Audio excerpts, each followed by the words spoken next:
ngayon mga kasjoy, no, gagawa tayo reaction video, no. Actually pinag-uusapan to regarding sa show ni Kuya Will, no, yung Will to Win, no.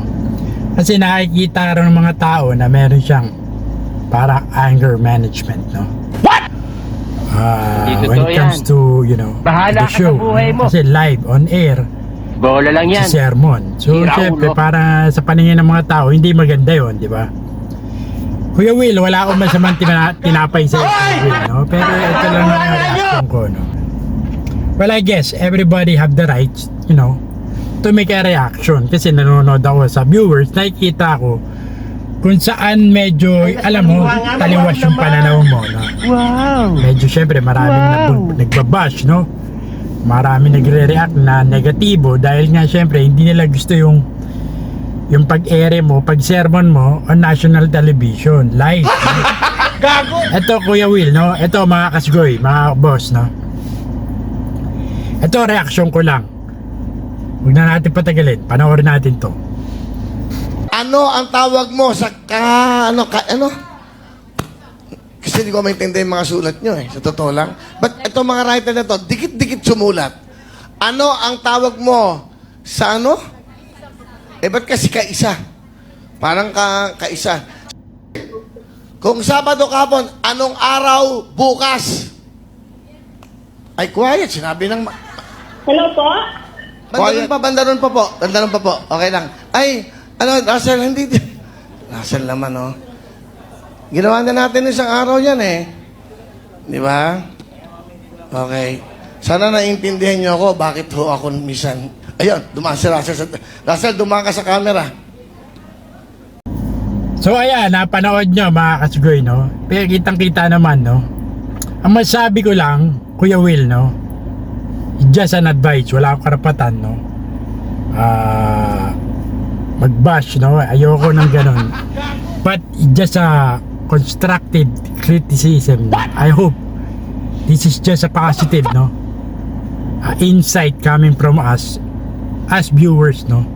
Na Kuya Will, huwag mo na intindihin yung mga maliliit na detalye kasi doon pa lang panalo ka na, tinatangkilik ka ng taong bayan dahil right from the start, ang content mo tumulong. Doon pa lang panalo ka na, Kuya Will. So yung mga maliliit na detalye na ganyan, huwag mo na pansinin yan. Huwag mo na bigyan ng matinding diin, no, ng reaction. Kasi nga, sa live on air, no, on national television, nahinermo ka, pangit pakinggan. So therefore, ito lang masasabi ko, Kuya Will, no, ang intindihin yung mga mga aesthetics, no, when it comes to your show. Kasi doon pa lang right from the start nakabalik ka sa show sa TV5, panalo ka na. And from the mere fact na ang content mo ay tumulong sa taong bayan, especially sa mga mahihirap, panalo ka na, Kuya Will. Kaya yung mga maliliit na bagay na ganyan na nangyayari sa live show mo, yung sa mga staff mo, huwag mo na pag-iintindihan niya, Kuya Will, kasi it doesn't matter. The fact, no? The mere fact na tumutulong ka sa taong bayan, sa madlang people, especially sa mga mahihirap, positive na yon. There will be a positive feedback for us to patronize your show kasi nga panalo ka na Kaya lang yung mga negative reaction mo on air, paninermon mo, baka dyan ka pa masira, Kuya Will, kaya might as well na putuli mo na yan. Hindi kailangan yan, hindi importante sa show mo yan. Ang importante, magkaroon ka ng sponsor na tumutulong na makasama mo sa pagtulong ng taong bayan, especially sa mga nangangailangan, sa mga mahihirap na kagaya namin, no? Yung pa lang, yun ang intindi mo, Kuya Will. Marami nagmamahal sa'yo, maraming tumatangkilik sa'yo. So yung mga negative, mga basher mo, huwag mong pagkakaintindihin. Dahil nga, just a metaphor, no? Ang mga punong mabunga, talagang pinupukol yan kasi mabunga ka, no? The same thing na nangyayari sa'yo, Kuya Will, no?